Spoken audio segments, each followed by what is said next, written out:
Fala pessoal, tudo bem com vocês? Muito bom dia, muito boa tarde, muito boa noite a todos. Vocês estão bem? Eu estou muito bem na medida do possível. Bom, acabou de acabar agora o treino de qualificação do Grande Prêmio da Itália, né? Um dos grandes prêmios assim que eu mais gosto de ver os sábados e também os domingos, né? Mas principalmente os sábados, porque pra mim sei lá, é muito encantador assim ver esse circuito, né, cara? Monza, pra mim, é uma das pistas assim que eu mais gosto do calendário. É uma pista espetacular, cara. Uma pista espetacular. Eu só não gosto muito dessa guerra de vácuo que se tem nessa pista, né? Mas enfim, Max Verstappen fazendo das suas, né? Para surpresa, talvez de 0 pessoas, ele é o cidadão que faz mais uma pole, acho que é a 5ª ou a 6ª pole desse ano, né? É um número surpreendente se tratando de um piloto não McLaren, né? Que a McLaren é quem tem feito grande parte das poles, né? O Lando Norris, o Piastri, né? E não, além de ter feito isso, né? Além de ter sido um piloto não McLaren, a registrar um feito histórico, né? Como um recorde mundial nessa pista, né? Numa volta lançada, 1:18.792 tinha que ser logo o melhor piloto desse grid, né? E aí ele conseguiu fazer isso em cima das duas McLarens, né, que a gente vai falar aqui agora. O Lando Norris em segundo, né? O Verstappen fez 1:18.792, o Norris fez 1:18.869 e o Piastri fez 1:18.982, tá? Em quarto ficou o Leclerc, né, na primeira Ferrari, 1:19.007, e o Hamilton logo depois, 1:19.124, só que o Hamilton vai levar punição, né? Vai levar punição e vai ter que largar em 10º lugar, porque ele fez o favor de não notar que uma certa região no Grande Prêmio da Holanda estava sob bandeira amarela. Ele não reduziu o ritmo, não respeitou, né? E aí levou 5 posições no grid de posição, né? Bom, temos o que dizer aqui, né? O Lando Norris, cara, passou por maus bocados no Q2, né? Ali no Q2, o Lando Norris, ele, na primeira tentativa dele, ele acabou acabou freando muito tardiamente, né? Muito tardiamente mesmo. Travou os pneus e aí acabou indo muito mal, né? E aí ele teve de voltar para os boxes e tudo mais, né? E ali, cara, aconteceu um momento assim de muita tensão, né, ali, porque o Lando Norris, ele tinha de fazer um tudo ou nada. Ele tinha que, nos momentos finais ali, a McLaren chamou ele para ele ir aos boxes e tudo, e aí pediu para ele fazer duas voltas rápidas com o mesmo pneu, né? Uma volta rápida, outra lenta e outra volta rápida, né? E não deu outra, né? Quase que ele teve problemas com isso, né? Isso lá no Q2, tá? Eu tô comentando isso agora, né? Que ele é o segundo colocado aqui e tudo, né? Mas ele teve esse problema, né? Pra mim foi um erro dele. Provavelmente ele deve ter danificado alguma coisa ali do como é que fala, gente? Do floor, né? Do piso ali do carro, né? Esses carros de Fórmula 1 são muito sensíveis a essas coisas, né? Mas eu fiquei muito feliz do Lando Norris, assim. Claro que a gente fica um pouco chateado com o Lando Norris, que mais uma vez ele cometeu um erro, né? Mas é como ele se livrou dessa tensão, né? O Lando Norris de outrora, tendo esses erros, tendo todo esse drama, porque foi nos 90 do segundo tempo que ele conseguiu se classificar para o Q3. Ele quase esteve fora do Q3, né? E a situação dele, né, estando 30 e tantos pontos atrás do Piastri nesse momento, não é favorável um piloto se sujeitar a ser eliminado no Q2, ainda mais se tratando do carro que tem, né? Né? Mas é muito interessante a gente notar aqui como o Lando Norris conseguiu superar isso, né? Ele não fez, no Q3 ele não fez uma tentativa de volta muito boa, na primeira tentativa, mas na segunda tentativa ele foi lá e surpreendeu o Piastri, né, por exemplo, né? Então não significa tanta coisa, mas se a gente for consciente de que o Lando Norris de outrora, nessa situação, colocaria tudo a perder, ele foi bem. Então a gente tem que criticar pelo erro que ele cometeu no Q2, mas a gente também tem que elogiar por ele ter conseguido livrar essa situação, porque normalmente é uma área que afeta muito, né, o psicológico do piloto. O piloto perde aquela confiança, o piloto perde aquela sensação assim, né, tudo, né. Então, para mim, acho que foi bem, né, positivo isso aí pro Lando Norris, né. Prosseguindo aqui, né, quarto o Leclerc, quinto Hamilton, né, como eu já falei, vai ser punido em 5 posições, vai largar em 10º lugar, tá? George Russell em sexto, Antonelli em sétimo, né? O Antonelli teve no segundo treino livre, ele acabou rodando sozinho, né? Você vê assim, inicialmente, assim, que ele estava com sérios problemas. No Q1 quase foi eliminado, né? No Q1, né? Mas assim, mas assim, acho que ele foi muito bem e tudo mais, né? Mas assim, se tratando que ficou a milésimos ali do Russell, foi também outro piloto assim que conseguiu levar, não conseguiu se abalar por isso, né? Não conseguiu se abalar pelo que aconteceu com ele no treino livre 2, não conseguiu se abalar pelo que aconteceu com ele no Q1, né? O Bortoleto em oitavo, cara, é muito significativo, porque mais uma vez o Bortoleto no Q3, né, e mais uma vez superando o Hülkenberg, né. O Bortoleto, o final de semana todo, muito bom, tá? Muito, muito bem o Bortoleto, tá? Eu acho, assim, que ele foi muito bem se tratando do equipamento que tem, né? A Sauber, inclusive, na transmissão também eu soube que... na verdade, eu já sabia antes que eu vejo outros canais de Fórmula 1, né? Que a Sauber anunciou que não pretende mais ter as atualizações. E é normal, tá? É normal, nessa fase do campeonato, as equipes não trazem mais atualizações, por causa que ano que vem vai ser outra motorização, vai ser outros carros completamente novos aerodinamicamente, então não compensa ficar toda hora mexendo nesse carro e tudo, porque quanto mais se mexe no carro desse ano, menos se mexe no carro do ano que vem, né? No mundo da Fórmula 1 é isso aí. Então, meus parabéns ao Bortoleto, excelente volta em oitavo, né?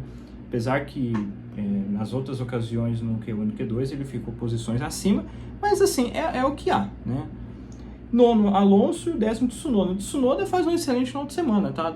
Para os padrões de Tsunoda, né, e o Tsunoda de ser, é ok esse final de semana, muito bom, tá? Foi um final de semana que ele conseguiu se aproximar bastante do Verstappen, mas na hora H, né, na hora da decisão mesmo, a gente nota a diferença, né? 1,18,792 do Verstappen e 1,19,519 do Tsunoda, né? Uma vantagem enorme, né? Mas no Q1 e no Q2 ele estava muito mais próximo do Verstappen, né? Mas Verstappen é Verstappen nas horas mais decisivas, né? No Q2 os eliminados são o Oliver Berman, o Hülkenberg, o Carlos Sainz, o Alexander Albon e o Esteban Ocon em 15º, tá? Aqui acho que o único aqui que me surpreendeu, que seja positivo ou seja negativo, foi o Alexander Albon, né? O Alexander Albon conseguiu a proeza de errar todas as tentativas que ele fez. A Williams tem uma certa tendência, eu acho essa tendência um pouco errônea, tá? Mas eu acho que eles fazem isso para não favorecer nenhuma outra equipe, né? Aqui em Monza, quer dizer, aqui em Monza, né? Eu estou aqui no Brasil, né? Infelizmente estou aqui nesse lixo de país, né? Assim, estou respeitando o Brasil, mas enfim, né? Vocês entenderam o que eu quis dizer. Mas lá em Monza, né? Falando corretamente agora, há o vácuo lá, né? O que é o vácuo? É você ficar atrás, o adversário está aqui, você está aqui, você ganha velocidade, porque o ar, ele favorece, ele tipo suga o carro que está atrás, né? Dando mais velocidade. E velocidade aqui é o fator mais importante, né? E a Williams, para evitar que outras equipes utilizem do vácuo dos carros da Williams, ela simplesmente faz o quê? Ela coloca seus dois pilotos para fazer os primeiros instantes e tudo em tempos diferentes dos outros, para não ter a questão, para não ajudar no vácuo nenhuma outra equipe, né? E o Alexander Albon errou em todas as tentativas que ele fez. Todas as tentativas mesmo, né? Na única que ele acertou, ele já tinha feito com o pneu usado, então não tinha muito mais o que fazer, né? Quando ele acertou minimamente a volta, né? Então, acho assim que foi a minha única surpresa aqui, né? Acho que Berman em 11º é ok, né? Até se a gente considerar que o Ocon, por exemplo, é 15º, o Hülkenberg está em 12º, até que é isso aí mesmo, né? mostra o quão valorizável é a posição do do Bortoleto em oitavo, né? Apesar que curioso, 390 que o Bortoleto fez, né? De qualquer maneira ele estaria à frente do Hülkenberg, né? Mas enfim, então acho que é isso, acho que não tem nada de surpreendente aqui no Q2, né? E no Q1 os eliminados são o Isaac Hadjar, Lance Stroll, Colapinto, Pierre Gasly em 19º e Liam Lawson em 20º, né? Os dois pilotos da Racing Bulls erraram nas suas tentativas finais de volta, né? Então eles foram muito prejudicados com isso. Acho que é a primeira vez que eu ouvi ali na transmissão que o Hadjar é eliminado no Q1, e realmente não estou lembrado de uma outra vez em que ele foi eliminado no Q1. Assim, é muito... para vocês verem como é a Fórmula 1, né? O mundo da Fórmula 1 tem curioso, né? No final de semana anterior, o cara foi P4 e finalizou a corrida no pódio, né? E hoje, era a primeira vez dele no P4, na qualificação e tudo mais. E hoje é a primeira vez que ele é eliminado Q1, né? O mundo da Fórmula 1, né? Como sempre, gerando surpresas, vamos dizer assim, né? O Lance Stroll em 17 nem é novidade mais, porque o Lance Stroll está honrando mais uma vez o seu número de vezes eliminado no Q1, né? O Franco Colapinto aqui na frente do Gasly, né? Eu acho que assim, o Colapinto ele é aquele piloto assim que não é nada demais. É dessa prateleira de Pierre Gasly, é dessa prateleira, sabe? Desses pilotos assim, sabe?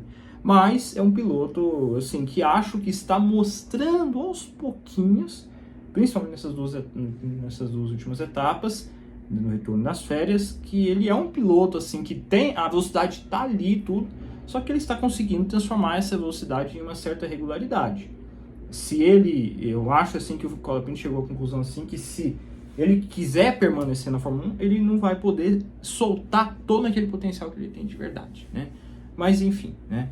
Mas independendo do que for, esteve há pouquíssimo tempo à frente do Gasly, né? Gasly em 19º, né? As Alpines horríveis aqui, né?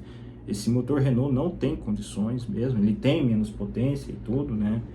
E o Liam Lawson em último, né? O Liam Lawson em último, porque tal como o Hadjar errou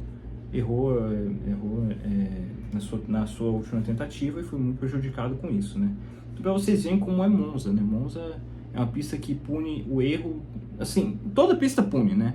Mas eu acho que Monza deixa isso de forma mais descarada, né?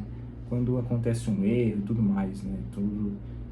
Ainda mais porque esses carros mal têm asas nesse circuito, né? Então qualquer curva que tem ali, talvez numa situação normal, essas curvas que se tem em Monza talvez não fossem tão estranhas, né? Mas como os carros aqui em Monza eles têm quase zero de aerodinâmica e tudo em prol da velocidade, essas curvas, elas, por mais simples que possam parecer, elas se tornam desafiantes para esses pilotos, né? Mas enfim, então é isso aí, né? Eles têm chance zero de chuva, né? Meus parabéns ao Verstappen por essa volta extraordinária. Acho que é um recorde que tinha que ser dado justamente para o melhor piloto do grid, né? Uma voltaça do Verstappen, né? E mais uma vez tenho a dizer assim que nossa, esqueci o que eu ia dizer. Eu esqueci o que eu ia dizer.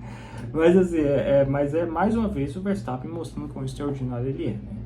Esse carro da Red Bull, o Verstappen passou o final de semana todo reclamando do carro da Red Bull e tudo, né? É o que sempre fazem, tá? Nunca acreditem nisso, né? Só aquele tal drama e tudo, né? Não gosto, assim, sabe, desses dramas, mas é um piloto fazendo seu feedback sincero, né? Nas sextas e sábados, né? E aí a Red Bull foi lá, trocou completamente a asa do carro do Verstappen e do Tsunoda, e tá aí o resultado final, né? Um carro muito melhor, né? Dizem, inclusive, pelo que eu estava pesquisando um pouco antes da qualificação, que a asa é a mesma que eles usaram em Las Vegas no ano passado, né?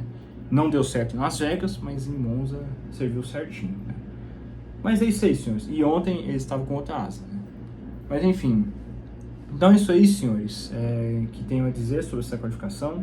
Mais uma vez, meus parabéns ao Verstappen, né, por essa volta fenomenal que ele fez, um recorde mundial, né, nessa pista, né. Não sei quando a próxima vez que isso vai ser desbloqueado, né, porque dizem que os carros no ano que vem não vão ser tão rápidos assim, mas enfim, fica aí a menção da volta espetacular que foi do Verstappen, tá?